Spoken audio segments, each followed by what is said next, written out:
اللہ کی بارگاہ میں دعا ہے کہ رب لم یزل آج کا درس سننے کے بعد ہمیں جاگ جانے کی سعادت عطا فرمائے۔ اور میں یہ کہوں گا کہ اے مسلم امت، بہت سو چکے ہو، اے پاکستانیوں بہت سو چکے، اب وقت آ گیا ہے کہ جاگ جاؤ۔ سونا جنگل رات اندھیری، چھائی بدلی کالی ہے، سونے والوں جاگتے رہیے، چوروں کی رکھوالی ہے۔ اللہ رب العزت ہم سب کو دین اسلام پر ہمیشہ ہمیشہ ہمیشہ آخری سانس تک اس پر قائم و دائم رہنے کی سعادت عطا فرمائے۔ آج کا ہمارا درس تحفظ اسلام اور علماء کا کردار، اس حوالے سے آج کا یہ درس، آج کا خطبہ، اللہ تعالیٰ کی بارگاہ میں دعا ہے کہ رب لم یزل میری زبان پر کلمۃ الحق جاری فرمائے، اور اللہ تعالیٰ ہم سب کو قرآن و احادیث کے احکام سن کر عمل کی سعادت عطا فرمائے۔ میں اور آپ اس بات کو بخوبی جانتے ہیں کہ اس وقت پاکستان کی اسمبلیوں میں ایک قانون جو ہے وہ جو سراسر اسلام کی مخالفت میں ہے، قرآن اور سنت سے ٹکراتا ہوا ہے، جس کو نام دیا گیا کہ اقلیتوں کی جو ہم ان کی حفاظت کر رہے ہیں، ان کی حفاظت کا نام دے کر کے اس بل کو اسمبلیوں میں لایا جا رہا ہے، اور کوشش ان کی یہ ہے کہ یہ بل پاس کرا لیا جائے۔ بل کیا ہے وہ میں انشاءاللہ آپ کو عرض کرتا ہوں، لیکن سن لیں، جب آپ اس بل کے کچھ نکات سنیں گے تو آپ بھی اس بات کو جو ہے نا وہ سمجھیں گے کہ واقعی یہ قرآن اور حدیث سے کھلم کھلا ٹکرا رہا ہے۔ اور افسوس کی بات ہے کہ بل لانے والے کون ہیں؟ جو ریاست مدینہ کا نعرہ لگاتے ہوئے میدان میں اترے تھے، جنہوں نے مسلمانوں کے دلوں کو چھلنی کیا، ان کی آنکھوں میں دھول جھونس کر جس پاکستان کو لا الہ الا اللہ محمد الرسول اللہ صلی اللہ تعالی علیہ وسلم کے نعرے پر اور نظریے پر بنایا گیا تھا، اس پاکستان کو یہ یورپ اور امریکہ کی کالونی بنانا چاہتے ہیں۔ لیکن یاد رکھیں، اسلام وہ مذہب ہے، اس کی یہ پاور اور اس کی یہ شان ہے، اس کا یہ امتیاز ہے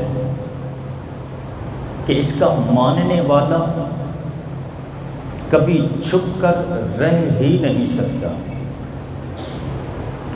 اسلام اپنی سلطنت رکھتا ہے،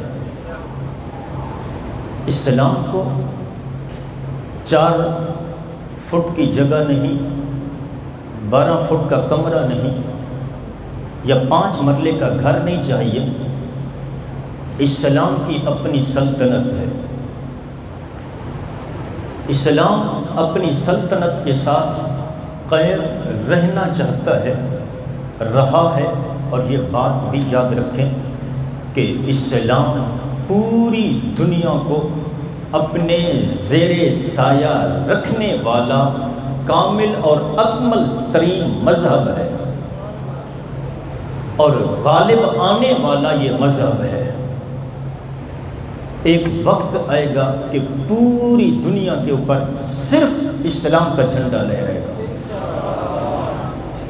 ایک بھی کافر نہیں ہوگا۔ یہ بات میں جذبات میں نہیں کہہ رہا، یہ قرآن و حدیث کی روشنی میں کہہ رہا ہوں۔ آپ کہیں کہ شاید مولوی صاحب جذبات میں آ کے کہہ رہے ہیں کہ ایک وقت آئے گا کہ اسلام پھیل جائے گا۔ حضرت یہ جذباتیت نہیں ہے، بلکہ یہ قرآن و حدیث کے مطالعے سے جو میں نے آپ کے سامنے پیش کیا کہ وہ وقت آئے گا کہ دین اسلام پوری دنیا پر چھا جائے گا اور ہر ایک لا الہ الا اللہ محمد الرسول اللہ صلی اللہ تعالی علیہ وسلم کا نعرہ لگانے والا ہوگا۔ کوئی کافر دنیا میں باقی نہیں بچے گا۔ تو مذہب اسلام وہ سچا مذہب ہے جس کی اشاعت کا حکم جو ہے وہ اللہ نے خود دیا اور تمام ادیان پر اس کو پسند بھی فرمایا، اور پھر اس کو غالب بھی رب کرے گا اور پوری دنیا پر اس کے پھریرے بھی لہرائیں گے۔ ایک وقت ضرور آئے گا، لیکن ایک وقت اسلام پر وہ بھی گزرا تھا کہ جب اس امت کا سب سے بڑا فرعون، میرے حضور نے ارشاد فرمایا ہر امت کا فرعون ہوتا ہے اور میری امت کا فرعون ابو جہل ہے، یہ میرے حضور کا فرمان ہے۔ تو اس نے بھی اسلام کو روکنے کی بڑی کوشش کی تھی۔ اس نے بڑوں کو جو ہے وہ بلوایا بھی اپنے پاس، دانشوروں کو بلایا، ان کے ساتھ بھی مشورے کیے تھے۔ اس نے بھی جو ہے نا وہ اسلام کو جو ہے نا وہ روکنے کے لیے شیب ابی طالب جیسے واقعات بھی رونما کروائے اور مسلمانوں کو قید کر دیا۔ اسلام کو گویا ایک نکرے لگا کر کے وہ چاہتا تھا کہ یہ ختم ہو جائے۔ 3 سال کا عرصہ شیب ابی طالب کے اندر چھوٹے چھوٹے بچے بھی بلکتے رہے، کھانے کی کوئی چیز اندر نہیں جانے دے رہا تھا۔ یہ سب کچھ ہوتا رہا، وہ یہ سمجھ رہا تھا کہ یہ دین اسلام ختم ہو جائے گا، لیکن ابو جہل کی نسلیں آج تک دیکھ رہی ہیں اس امت کے فرعون نے جس مذہب اسلام کو دبانا چاہا تھا۔ یاد رکھو پاکستانیوں، اے غیور مسلمانوں، یہ بات تمہارے دل میں نقش ہو جانی چاہیے۔ اسلام کے اندر اتنی لچک ہے، اس کو جتنا دباؤ گے یہ اتنا ابھر کے آتا ہے۔ الحمدللہ۔ تو اس نے بڑی کوشش کی تھی اسلام کو ختم کرنے کی اور اسلام کے خلاف بڑے پروپیگنڈے بنائے تھے، لیکن میں یہ کہنا چاہتا ہوں ابو جہل کے طریقے پر چلنے والوں، ارباب اختیار کے لوگوں، تم سمجھتے ہو کہ ہم امریکہ کی بات مان کے، یورپ کنٹری کی بات مان کے، ہم ایسے قوانین لا کر کے ہم اسلام کو جو ہے نا وہ دبا دیں گے؟ تمہاری یہ غلط فہمی ہے۔ رب کعبہ کی قسم ہے، جن کے نقش قدم پر تم چل پڑے ہو ان کے نام و نشان مٹ گئے ہیں، ان کی قبروں کے نام و نشان مٹ گئے ہیں، لیکن اسلام کا جھنڈا لہرانے والے آج بھی ان کے ذکر منبر و محراب پر ہوتے ہیں۔ میں تمہیں دعوت فکر دیتا ہوں، ایسا بل لانے والوں تمہیں دعوت فکر ہے، پھر نہ کہنا کہ ہمیں کسی نے بتایا نہیں تھا۔ یہ ہماری ذمہ داری ہے۔ تحفظ اسلام اور علماء کا کردار، علماء منبر و محراب کے وارث ہیں، ان کی یہ اولین ترجیح ہے کہ اسلام کے خلاف جب بھی کوئی پروپیگنڈا ہو، جب بھی اسلام کے خلاف کوئی بھی نظام لایا جائے، کوئی بھی قانون اس کے خلاف پاس کیا جانا لگے، علماء کی ذمہ داری ہے کہ اہل علم کی یہ ذمہ داری ہے کہ اسلام پر پہرا دیں۔ میں علماء کو بھی یہ کہوں گا اور میں ان پیروں کو بھی یہ کہوں گا کہ جن لوگوں کے چندوں پر تم پراڈو خریدتے ہو، جن لوگوں کے مریدوں کے چندوں سے تم نے بڑے بڑے بنگلے بنائے ہوئے ہیں، بڑے بڑے کاروبار کر رہے ہیں، تم ہاتھ چومواتے ہو، اے علماء کا طبقہ، تمہارے لوگ ہاتھ چومتے ہیں، تمہارے باپ کی عمر سے بھی زیادہ جو نا بزرگ تمہارے ہاتھ چوم رہے ہوتے ہیں، تم کیا سمجھتے ہو تم رب کی بارگاہ میں جواب دہ نہیں ہوگے؟ اگر تم آج گونگے شیطان بنے رہے اور اللہ نہ کرے کہ یہ بل پاس ہو جائے تو قیامت والے دن میں پوچھنا چاہتا ہوں ایسے پیروں سے اور 2 نمبر مولویوں سے کہ تم میرے رسول کے سامنے کس طرح حاضر ہو کر جواب دے سکو گے؟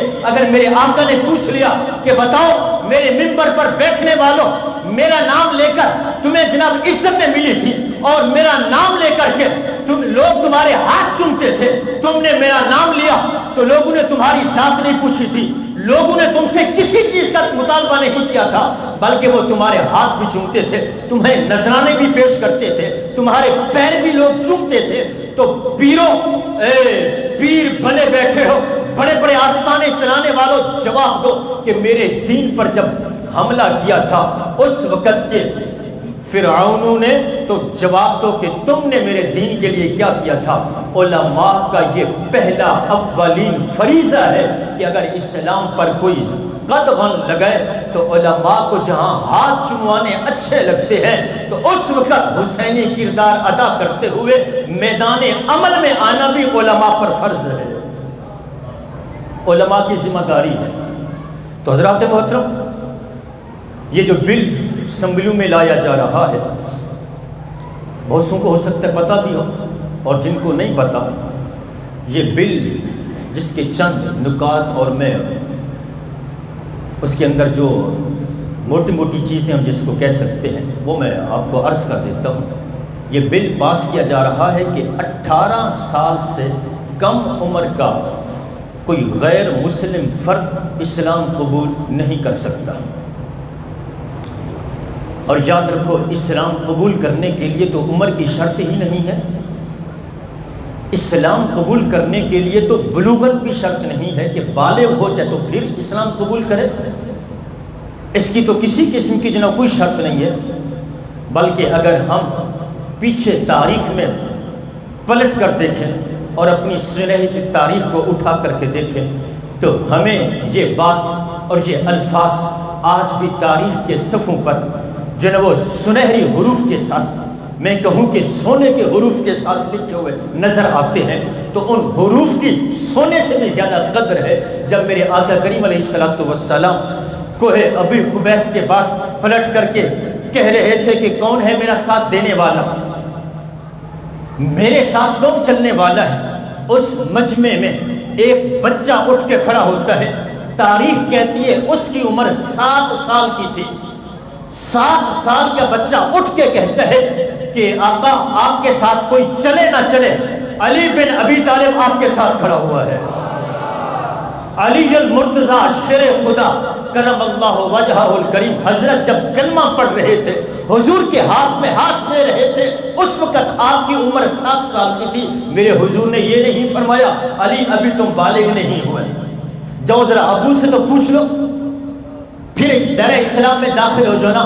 نہیں، بلکہ یہ معلوم ہوا کہ آقا کریم علیہ الصلوۃ والسلام کی یہ سنت مطہرہ ہے کہ نابالغ کو بھی دین کی تبلیغ کی جائے، اور جو نابالغ ہو کر وہ دین کا دامن تھام لیتا ہے وہ علی المرتضیٰ شیر خدا کے راستے پر چل رہا ہے۔ تو اسلام نے تو اس کے اوپر کوئی قدغن نہیں لگایا، خود بانی اسلام نے یہ نہیں کہا کہ 18 سال کی عمر ہوگی تو پھر اسلام قبول کیا جائے گا، نہیں، نہ اسلام کی طرف سے کوئی پابندی، نہ عمر کی پابندی، نہ بلوغت کی پابندی۔ تو میں پوچھنا چاہتا ہوں اقتدار کے نشے میں مست گھوڑو، مجھے بتاؤ نا کہ تمہیں یہ کس نے پڑھا دیا ہے، اور تم ان چند جو نا مولویوں کو، پیروں کو اپنے پاس بٹھا کر کے باقاعدہ ان سے آف کیمرہ میٹنگ ہوئی ہے۔ آپ کہیں کہ یہ کیسے ہو سکتا ہے؟ اسی لیے میرے امام نے فرمایا تھا، امام اعظم ابو حنیفہ نے فرمایا کہ جس مولوی کو امیروں کے در کے چکر لگاتے دیکھو اس کے دین پر شک کرو، وہ تمہیں کبھی دین صحیح نہیں بتا سکتا، وہ وہی بیان کرے گا جو ان کے آقا اسے کہیں گے۔ جو امیروں کے تلوے چاٹتا ہے وہ کبھی حق کی بات تمہیں نہیں بتا سکے گا۔ تو فرمایا جو امیروں کے پاس آتے جاتے دیکھو تو اس کے دین پر شک کرو۔ اللہ اکبر۔ تو انہوں نے چند اپنے بکاؤ مولویوں کو اپنے پاس بٹھا کر کے ان سے مشاورت کے بعد پھر یہ قانون انہوں نے لکھا اور بنایا اور اسمبلیوں میں لے کے آ رہے ہیں. اور جہاں تک مجھ تک بات پہنچی ہے وہ سنا ہے کہ سندھ اسمبلی سے اس کی جو ہے وہ پاس بھی ہو چکا ہے یہ قانون. نیشنل اسمبلی میں بھی لایا جائے گا, پھر سینٹ میں اس کو پیش کر کے اس کو منظور کر کے اس کو نافذ کر دیا جائے گا. اللہ نہ کرے کہ یہ قانون نافذ ہو. اس میں یہ جو شک کہ 18 سال سے پہلے کوئی اسلام قبول نہیں کر سکتا, میں پوچھنا چاہتا ہوں ان مولویوں سے بھی جو آف کیمرہ بیٹھ کر کے مشاورت کر کے کہہ رہے تھے ٹھیک ہے تم نے رسول اللہ کی بارگاہ میں حاضر نہیں ہونا, تم نے قبر میں نہیں جانا, تم چند ٹکوں کے لیے ان کے ٹٹو بن گئے, تمہیں نہیں پتا کہ تم رسول اللہ کی بارگاہ میں حاضر ہو کے جواب دے ہو. اور آج کے مولوی جو ممبر محراب پر بیٹھے ہیں ان سے بھی کل بروز قیامت پوچھا جائے گا. اس صدی کا جب حساب ہوگا, اس صدی میں جو اسلام پر حملے ہوئے, ناموس رسالت پر جو حملے ہوئے, جو اس صدی میں تھا, ہر ایک مسلمان سے اس کی جناب وہ سٹیج کے مطابق سوال کیا جائے گا. جو جس سٹیج پہ ہوگا اسی طرح کا سوال کیا جائے گا, بتا تو نے اسلام کے لیے کیا کیا تھا, تو نے ناموس رسالت کے لیے کون سا کردار ادا کیا تھا. تو میں اور آپ سوچیں کہ ہم نے کتنی تیاری کی ہے. اگر میں کچھ نہیں کر سکا تو کیا میرا دل بھی دکھا؟ اگر مجھے اس قانون کے لیے بلایا گیا کہ باہر نکالا تو کیا میں اپنے گھر سے باہر بھی نکل سکا؟ مجھے یہ تو نہیں کہا گیا کہ ایٹم بم جا کے چلا دو, جا کے ایوانوں کو توڑ پھوڑ دو, جا کر کے سرکاری املاک کو نقصان پہنچاؤ. حضرت یہ تو کسی نے نہیں کہا, صرف اتنا کہا تھا کہ رسول اللہ کے نام پر مر پٹنے والوں اور اسلام کا نام لینے والوں, آج اسلام پر حملہ ہونے جا رہا ہے, آ جاؤ کم از کم ایک جگہ کھڑے ہو کر کے اتنا تو بتا دو کہ ہم اسلام کے ساتھ کھڑے ہوئے ہیں. کیا ہم اتنا بھی کر سکیں؟ ہماری زبان سے کوئی ایک بات بھی نکل سکی؟ اللہ اکبر. تو 18 سال سے پہلے کوئی اسلام قبول نہیں کر سکتا, اور اگر کوئی اسلام قبول کر لے بالفرض وہ 15 سال کی عمر میں اسلام قبول کر لیتا ہے تو شک قانون کی یہ کہتی ہے کہ اسے قید کر دیا جائے گا, 3 سال کی بھی سزا, اور جس مولوی نے اسے کلمہ پڑھایا اسے 5 سال یا 10 سال کی بھی سزا ہو سکتی ہے کہ اس نے اسلام کی تبلیغ کیوں کی. اگر مولوی نے کلمہ نہیں پڑھا اسلام, اس مولوی نے اس کو جو نا وہ تبلیغ نہیں کی, وہ ویسے قرآن پڑھ کر دین کا مطالعہ کر کے وہ سمجھ گیا, حقانیت کے ساتھ آ گیا, اور 18 سال کی عمر بھی ہو چکی ہے, اگر نہیں ہوئی تو وہ 3 سال مزید انتظار کرے گا, وہ کلمہ نہیں پڑھ سکتا. اگر وہ خلاف ورزی کرتا ہے اٹھا کر کے جیل میں ڈال دو. میں پوچھنا چاہتا ہوں جو ملک اسلام کے نام پر بنا اس ملک پر یہ کیسا قانون لے کے آ رہے ہیں؟ اور پھر سنو قرآن کیا کہتا ہے, قرآن سے کیسے یہ ٹکراتے ہیں. سورہ روم, اللہ اکبر, سورہ روم ہے, آیت نمبر اس کی جو ہے وہ 30 ہے. اللہ ارشاد فرماتے ہیں فَأَقِمْ وَجْهَكَ, فرمایا اپنا منہ سیدھا کر لو. کس طرح؟ لِلدِّينِ حَنِيفًا, اللہ کی اطاعت کے لیے اکیلے اسی کے ہو کر, حنفی ہو کر. حنفی کا معنی ہوتا ہے ہر قسم کی برائی سے الگ تھلگ. حنیف ہو کر, حنفی ہو کر, اکیلے ہو کر, کسی قسم کی کوئی شراکت داری رب کی اطاعت میں نہیں ہے, کسی کو شریک نہیں ماننا ہے, اکیلے رب کی اطاعت کرتے ہوئے الگ ہو جاؤ, منہ سیدھا کر لو یعنی رب کے ہو جاؤ. اور فرمایا فطرۃ اللہ التی فطر الناس علیہا, اللہ کی ڈالی ہوئی بنا جس پر لوگوں کو پیدا کیا. اللہ نے لوگ جس کو بھی پیدا کیا فطرت پر پیدا کیا. فطرت کیا ہے؟ امام رازی نے لکھا ہے کہ فطرت یہ ہے کہ میدان عالم ارواح کے اندر اللہ نے ایک سب سے پہلی ایک میٹنگ بلائی تھی جس میں تمام انسانیت موجود تھی, سب روحیں موجود تھی, ساری انسانیت. جس روح نے قیامت تک دنیا میں آنا تھا, انبیاء تھے, اولیاء تھے, صحابہ تھے, تمام کی تمام روحیں اب بھی اور قیامت تک جتنے آئے جو اتنے پیچھے گزر چکے سب کی روحیں وہاں موجود تھیں، اور فرمایا الستو بربکم، کیا میں تمہارا رب نہیں ہوں؟ تو سب سے پہلے جس ذات نے کہا وہ میرے اور آپ کے پیارے آقا کی ذات کی روح تھی۔ میرے آقا کی روح انور نے کہا بلا مالک تو ہمارا رب ہے۔ تو پھر سب نے کہا بیک زبان قالوا بلا، یا اللہ تو ہمارا رب ہے۔ فرمایا جاؤ وہاں اقرار کر کے آئے، رب کا اقرار کر کے آئے۔ اور آقا کریم علیہ الصلوۃ والسلام کی اس بارے میں حدیث پاک بھی میں عرض کرتا ہوں، تو اللہ نے ہر ایک کو جو بھی دنیا میں آیا اس کو فطرت پر پیدا کیا۔ وہ جو وعدہ کر کے آئے تھے دین اسلام پر، اگر دوسرا نام لوں تو دین اسلام پر، یہ حدیث پاک سے نام لے رہا ہوں میں۔ حدیث پاک کی روح سے یہ ہے کہ ہر پیدا ہونے والا بچہ جو ہے وہ دین اسلام پر پیدا ہوتا ہے، فطرت پر پیدا ہوتا ہے۔ اب اللہ فرماتا ہے لا تبدیل لخلق اللہ، اللہ کی بنائی ہوئی چیز بدلتی نہیں ہے، اللہ کی بنائی ہوئی چیز بدلتی نہیں ہے۔ ذالک الدین القیم، یہی سیدھا دین ہے۔ کون سا؟ یہ کس میں آیا ہے؟ قرآن کا حکم ہے۔ تو قرآن کون سے مذہب کی کتاب ہے؟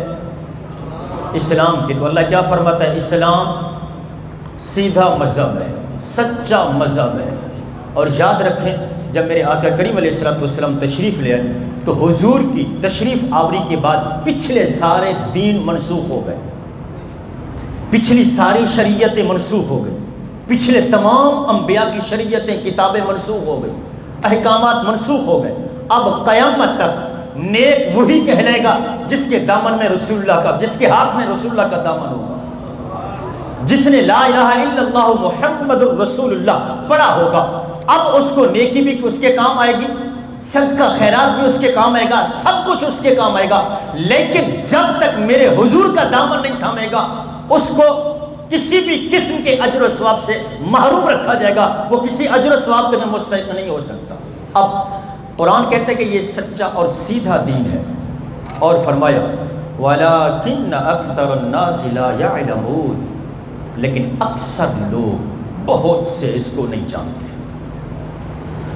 اب اگر میں ایک ایک لفظ کی تفسیر میں جاؤں تو وقت کے دامن میں گنجائش اتنی نہیں ہے، لیکن میں قرآن کا یہ قرآن کہتا ہے کہ فطرت پر پیدا کیا۔ اور آئیے حدیث پاک، یہ میرے پاس بخاری شریف ہے،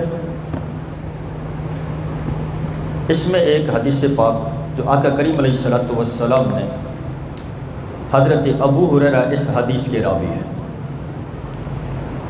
کتاب الجنائز کے اندر یہ حدیث ہے، اور حدیث نمبر 1385، 1385 حدیث پاک ہے، اور باب ہے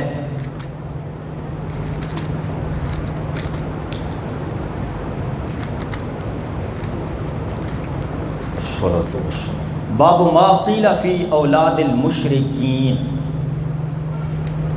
اگر کسی کے پاس اردو والا چھاپا ہوگا تو ہو سکتا ہے پھر وہ آگے پیچھے ہو حدیث نمبر بھی، اس لیے میں باب بھی بتا رہا ہوں، باب بھی دیکھ سکتے ہیں، باب ما قیل فی اولاد المشرکین۔ اسی باب کے تحت حدیث ہے دوسری، اس باب کی دوسری حدیث ہے، اور بخاری کی ترتیب کے حوالے سے ہے، حدیث نمبر 1385۔ حضرت ابو ہریرہ اس حدیث کے راوی ہیں، میرے آقا کریم علیہ الصلوۃ والسلام نے ارشاد فرمایا قال قال النبی صلی اللہ تعالی علیہ وسلم کل مولود یولد علی الفطرۃ۔ میرے آقا کریم علیہ الصلوۃ والسلام نے ارشاد فرمایا ہر پیدا ہونے والا بچہ فطرت پر پیدا ہوتا ہے۔ فطرت کیا ہے؟ وہ عالم ارواح میں رب کو ایک مان کے آیا ہے، رب کو وحدہ لا شریک مان کے آیا ہے، رب کو اپنا رب مان کے آیا ہے، اقرار کر کے ہے تو میرا رب ہے۔ تو جب اس کو مان کے آیا تو اس کے احکام بھی ماننا اس کے اندر شامل ہو گئے، اس کے رسول کو ماننا بھی اس میں شامل ہو گیا، سب کچھ۔ جب رب پر ایمان لے آئے کہ وہ وحدہ لا شریک ہے تو اب کا اس کا ہر حکم بھی ماننا فرض ہو گیا۔ تو یہ فطرت ہے اور یہی دین اسلام ہے۔ تو ہر بچہ دین اسلام پر پیدا ہوتا ہے، فطرت اسلام پر پیدا ہوتا ہے۔ فرمایا چاہے وہ کسی یہودی کے گھر پیدا ہو، کسی عیسائی کے گھر پیدا ہو، مجوسی کے گھر پیدا ہو، ہندو کے گھر پیدا ہو، یا جناب کسی آگ کے پجاری کے گھر پیدا ہو، یا سورج چاند ستاروں کے پوجنے والے کے، جس کے گھر میں بھی بتوں کو پوجنے والے کے گھر میں پیدا ہو، ہر پیدا ہونے والا بچہ دین فطرت پر ہے، دین اسلام پر پیدا ہوا۔ آج اگر مبلغ اسلام نے دین کی حقانیت کو واضح کیا، غیر مسلم بچے نے یا غیر مسلم نے ہی جو 18 سال سے زیادہ بھی ہے اس نے اسلام کا مطالعہ کیا یا مبلغ اسلام کی بات قرآن و سنت سے سمجھ کر کے حق اس پر واضح ہو گیا، اب وہ واپس پلٹ آیا تو حضرت وہ واپس جو پلٹا ہے اس پر اسلام نے ظلم نہیں کیا، بلکہ ظلم کس نے کیا تھا؟ اور ذرا حدیث سے دیکھیں، انہوں نے اس بل کے اندر ظلم کہا ہے اس کو، جو بل لا رہے ہیں اس کے اندر کہ جناب یہ جو کلمہ پڑھایا جا رہا ہے 18 سال سے پہلے، اسلام ان کو مسلمان کیا جا رہا ہے، یہ غیر مسلموں پر، اقلیتوں پر کیا ہے جی؟ ظلم ہو رہا ہے۔ میں کہتا ہوں تمہاری سوچ پر لعنت ہے، 1000 بار لعنت ہے تمہاری شکلوں پر بھی۔ تم کس ریاست مدینہ کا نعرہ لگا کے آئے ہو؟ تمہیں پتہ بھی نہیں کہ ریاست مدینہ ہے کیا؟ دیکھو ریاست مدینہ کے پانی کا فرمان کیا ہے۔ میرے آقا کریم علیہ الصلوۃ والسلام فرمایا ہر پیدا ہونے والا بچہ فطرت پر پیدا ہوا، دین فطرت پر پیدا ہوا، اسلام پر پیدا ہوا۔ اور اس کے بعد کیا ہوا؟ فرمایا فَأَبَوَاهُ، سب سے پہلا فیکٹر جس نے اس پر ظلم کیا، سب سے پہلا فیکٹر جس نے ظلم کیا اس بچے پر، دین فطرت سے ہٹایا، فرمایا ان کے والدین ہیں۔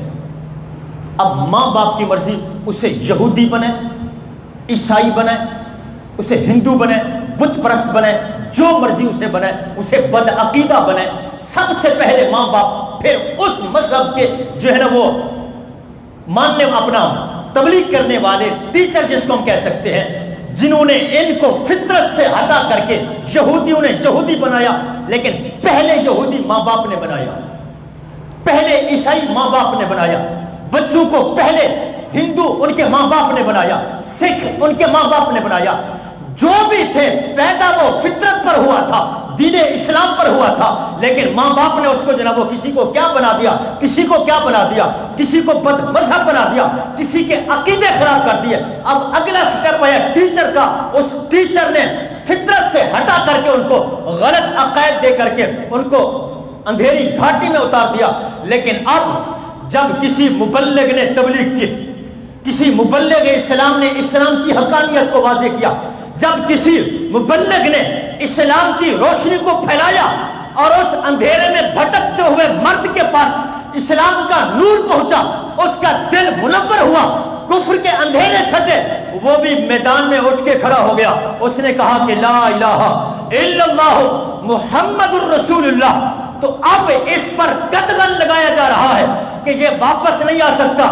میں کہہ رہا ہوں حضرت جی، ظلم تو انہوں نے کیا جنہوں نے فطرت سے ہٹایا تھا، جنہوں نے عیسائی بنایا تھا، جنہوں نے یہودی بنایا، جنہوں نے ہندو اور سکھ بنایا، ظلم انہوں نے کیا تھا۔ یہ تو یوں ہے کہ جیسے بھولا ہوا واپس گھر آیا ہے، تو جو گھر آ جائے اس پر ظلم ہوتا ہے، جو واپس پلٹ آئے، جو راہ ہدایت سے بھٹک چکا ہو اور پھر راہ ہدایت پر آ جائے، تو ہم کیا کہیں گے؟ اس پر ظلم ہوا۔ اچھا، آپ کو میں ایک چھوٹی سی مثال دینا چاہتا ہوں سمجھانے کے لیے۔ اگر کسی کا بازو ٹوٹ جائے،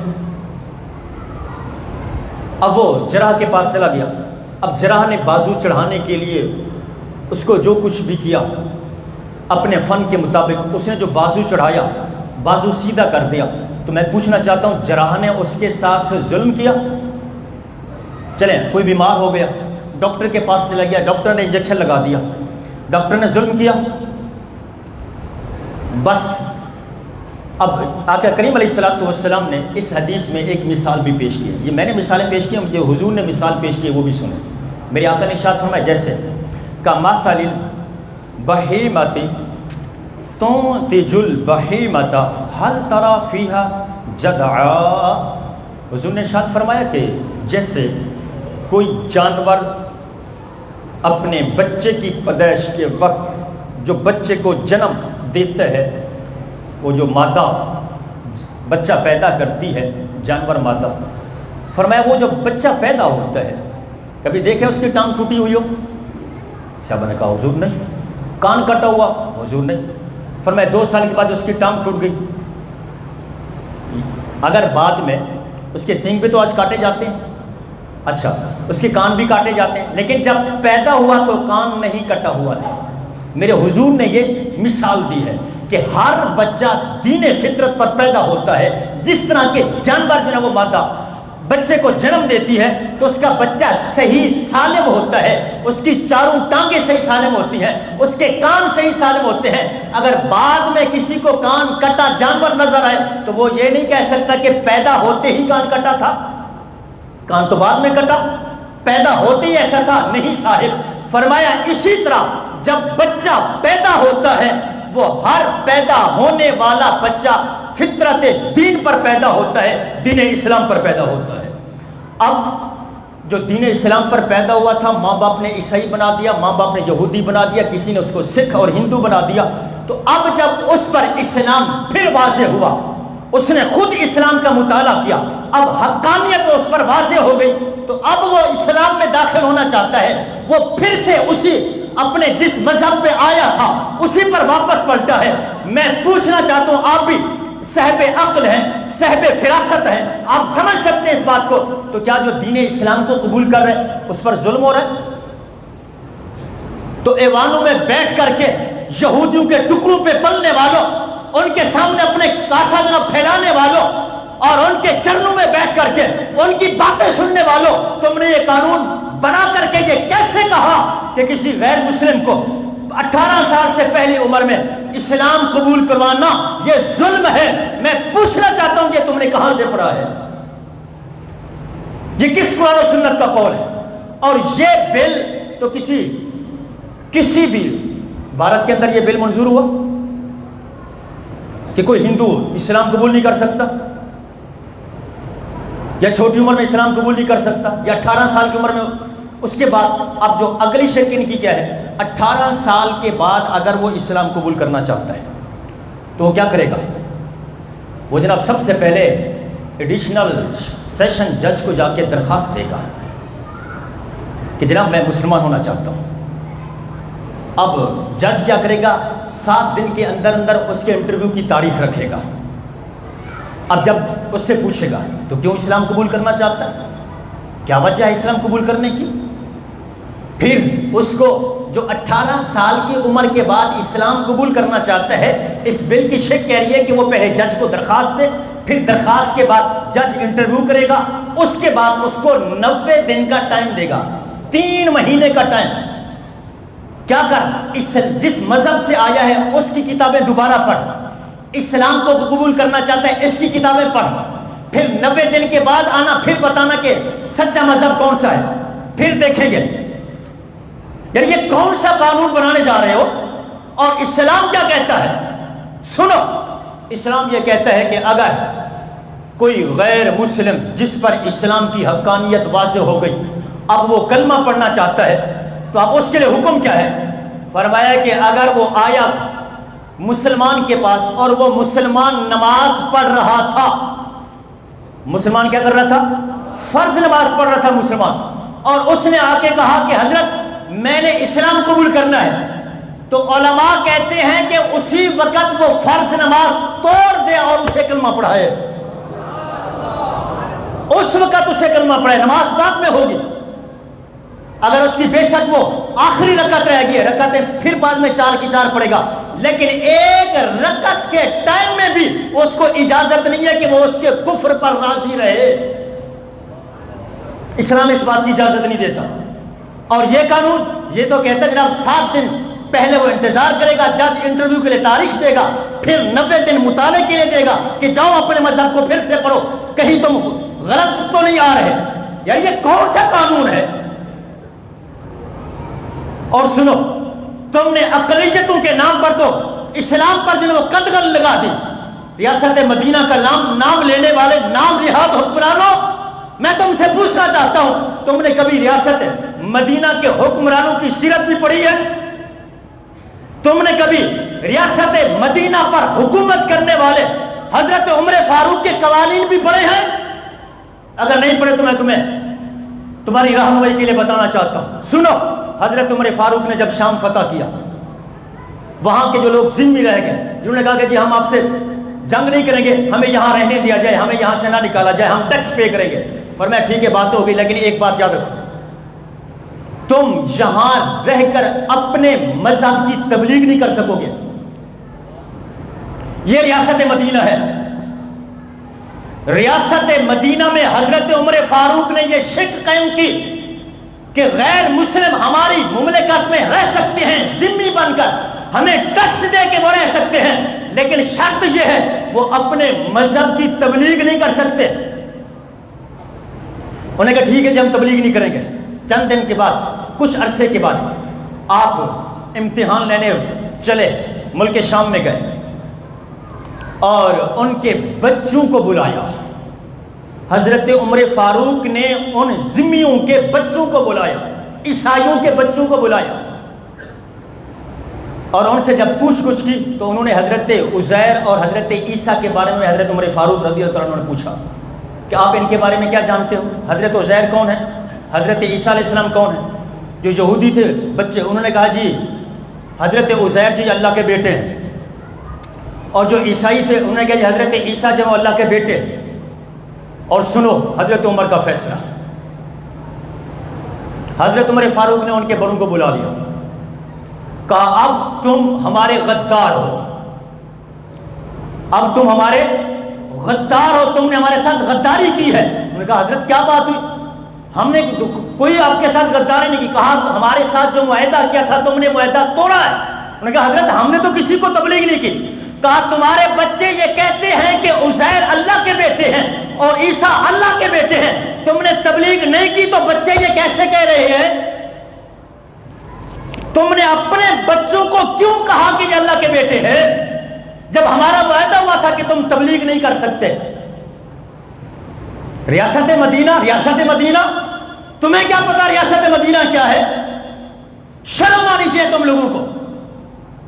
یہ ہے ریاست مدینہ کے حکمراں، انہوں نے اسلام پر قدغن نہیں لگایا بلکہ وہاں رہنے والے اقلیتوں سے یہ کہا کہ تم اپنے مذہب کی تبلیغ نہیں کر سکتے، اور ان کو غدار کہا کہ جن کے بچے کہہ رہے تھے کہ حضرت عزیر اللہ کے بیٹے ہیں، کیونکہ یہودیوں کا یہی عقیدہ ہے، عیسائیوں کا یہ عقیدہ ہے کہ حضرت عیسیٰ اللہ کے بیٹے ہیں۔ فرمایا تم نے اپنے بچوں کو یہ سکھایا کیوں؟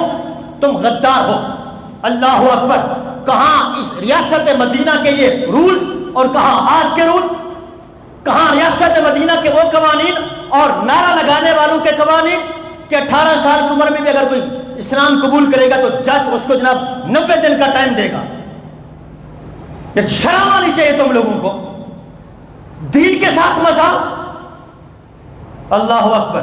تو حضرات محترم، میں آپ سے پھر کہوں گا، میرے اعلیٰ حضرت مجدد دین و ملت میرے امام جگا کے گئے ہیں، سونا جنگل رات اندھیری، چھائی بدلی کالی ہے، سونے والوں جاگتے رہنا، چوروں کی رکھوالی ہے۔ آج تخت پر بیٹھے چور دین پر ڈاکہ ڈال رہے ہیں، ہمیں جاگنا پڑے گا، ورنہ آنے والی نسلیں، آج انہوں نے جو کچھ کیا، اب وقت کے دامن میں گنجائش نہیں رہی، انہوں نے کیا کیا ظلم اٹھائے ہیں۔ کبھی انہوں نے یہ بل پاس کیا ہے کہ جناب شراب کھانے کو بند کر دو، 18 سال کا جناب آج یہ بل تو پاس ہوا، کون سا؟ کہ جناب اگر لڑکی، نوجوان لڑکی 18 سال کی ایج میں اگر وہ بوائے فرینڈ کو لے کر گھر آئی یا وہ بوائے فرینڈ کے ساتھ آتی جاتی ہے، وہ جناب رنگلیاں مناتی ہے، باپ کی عزت کی دھجیاں اڑاتی ہے، اسے باپ کچھ نہیں کہہ سکتا، باپ کچھ کہے گا تو وہ کال کر کے جناب وہ بلا سکتی ہے پولیس کو، اٹھا کر کے اس کو باپ اندر، بھائی نے کچھ کہا بھائی اندر، کسی اور عزیز نے کہا کہ تو ہماری زندگی پر جناب ہماری عزت پر داغ دھبا ہے، تو وہ کہنے والا اٹھا کر کے اس کو اندر پھینک دیا جائے گا جیل میں، اس لڑکی کو کوئی کچھ نہیں کہہ سکتا۔ میں کہتا ہوں کہ ایسے قانون پاس کرنے والوں، تم نے کاش کہ یہ بھی قانون پاس کیا ہوتا۔ آج زنا کے لیے جو نا وہ اس کو عام کرنے کے لیے، پروموٹ کرنے کے لیے تم نے قانون پاس کر دیا کہ زانی کو کوئی کچھ نہیں کہہ سکتا، لیکن تم نے ریاست مدینہ کا نعرہ لگا کر کے تم نے یہ قدر لگا دی کہ جناب اسلام کوئی قبول کرے گا تو پہلے اسے جا کے جج کو درخواست دینی پڑے گی۔ یہاں تو حکم یہ ہے کہ 1 سیکنڈ، اور یہ بھی آخری مسئلہ سن لے، بات ختم کرتا ہوں، کہ اگر کوئی آپ کے پاس بالفرض آپ میں سے کسی عام بندے کے پاس کوئی غیر مسلم آ گیا، کہا حضرت میں اسلام قبول کرنا چاہتا ہوں، اور آپ سمجھتے ہیں واقعی یہ مسلمان ہونا چاہتا ہے، اس وقت آپ کہتے ہیں کہ جی اچھا ابھی 1 بجے 1:30 بجے نماز ہوگی، انشاءاللہ مفتی صاحب کے پاس بیٹھیں گے اور پھر آپ کو جو نا وہ باقاعدہ تقریب قائم ہوگی اور سارے نمازیوں کے دعا ہوگی اور سب کچھ ہوگا اور آپ کو کلمہ پڑھایا جائے گا۔ اتنے عرصے میں اگر اس کا انتقال ہو گیا، اس آدھے گھنٹے میں اس کا انتقال ہو گیا، وہ جو مرا کفر پر، اس کی ذمہ داری ان سب پر ہے جو اس وقت خاموش تھے، جن کو پتا چلے کہ یہ مسلمان ہونا چاہتے ہیں لیکن انہوں نے مسلمان نہیں کیا۔ اور اگلی بات سنیں، اور اگر اتنی دیر وہ اس کے کفر میں راضی رہے، یہ راضی ہونا ہے نا کہ جی 1:30 بجے انشاءاللہ نماز ہوگی، آپ اس وقت تک رکیں اور 1:30 بجے کے بعد امام صاحب مفتی صاحب بیٹھیں گے، اس کے پاس آپ کو لے جائیں گے اور آپ کو کلمہ پڑھائیں گے۔ اس آدھے پونے گھنٹے تک، 15 منٹ تک، 20 منٹ تک، 10 منٹ تک، 5 منٹ تک آپ اس کے کفر پر راضی رہے کہ یہ کافر رہے، کلمہ نہیں پڑھایا آپ نے، تو آپ بھی اس کے کفر کے جرم میں برابر کے شریک ہے، برابر کے شریک ہے۔ اور کہاں 5 منٹ اور کہاں 3 مہینے؟ اسلام کا مزاج نہیں سمجھا گیا۔ اور نعرہ کیا لگاتے ہیں؟ جی یہ پاکستان ہے، یہاں کوئی بھی قانون جو وہ قرآن و سنت کے خلاف نہیں بنے گا۔ کیسا ہماری آنکھوں میں دھول جھونستے ہیں۔ خدا کے لیے ان لیڈروں سے باہر آ جاؤ، میں ہاتھ جوڑ کے کہتا ہوں، مسلمانوں ان لیڈروں کے تلوے چاٹنے سے باہر آ جاؤ خدا کے لیے۔ آج کسی لیڈر کا نام لیا جائے تو ہمیں آگ لگ جاتی ہے کہ میرے لیڈر کا نام لے لیا۔ میں کہتا ہوں ایسے لیڈر میرے آقا کریم علیہ الصلوۃ والسلام کی نالین کی دھول پر، ہزاروں نہیں، کروڑوں نہیں، اربوں نہیں، یہ جتنے بھی آ جائیں، یہ آقا کریم علیہ الصلوۃ والسلام کی نالین مبارک کی دھول پر ان کو قربان کرتے ہیں۔ یہ ہوتے کون ہے؟ یہ خبیث ہے، یہ تو اس قابل ہی نہیں ہے۔ لیکن سنو، میرے آقا کی نالین مبارک کی دھول بھی ان سے کہیں اعلیٰ ہے۔ جس کا معنی ہاتھ کر کے اٹھا کر کے ہے اسلام زندہ باد، اونچا اونچی آواز سے اسلام، اسلام، اسلام، اسلام، آواز نہیں آ رہی، اسلام، اسلام، تاجدار ختم نبوت، وآخر دعوانا الحمدللہ رب العالمین۔